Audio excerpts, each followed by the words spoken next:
আমরা জানতাম এরা মা ছেলে, এখন সকালে ঘুম থেকে উঠা শুনি তা নাকি জামাই বউ। এই নাটক আর যে কতদিন চলবে। মামুন লাইলার পিছে ঘুরছে টাকার ওইটার জন্য, আর লাইলা মামুনের পিছে ঘুরছে কচি জামাইয়ের জন্য।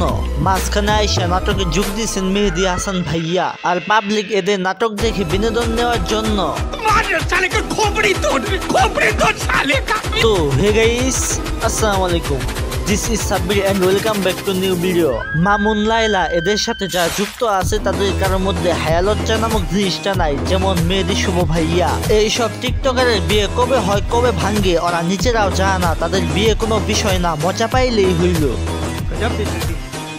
এইসব টিকটকারদের মানব শূন্যহীন একটা দ্বীপে ছাইড়া দেওয়া উচিত, কারণ এদের কারণে সমাজ ও দেশে অশ্লীলতা নামক ভাইরাস ছড়াচ্ছে।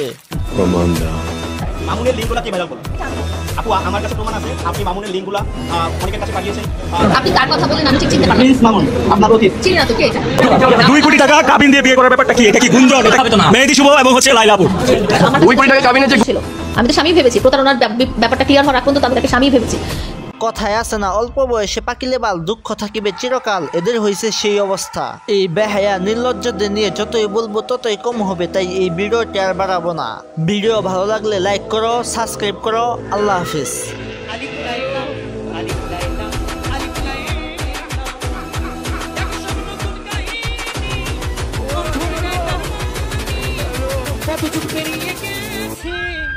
নতুন পর্বে এসেছে আলিফ লাইলা।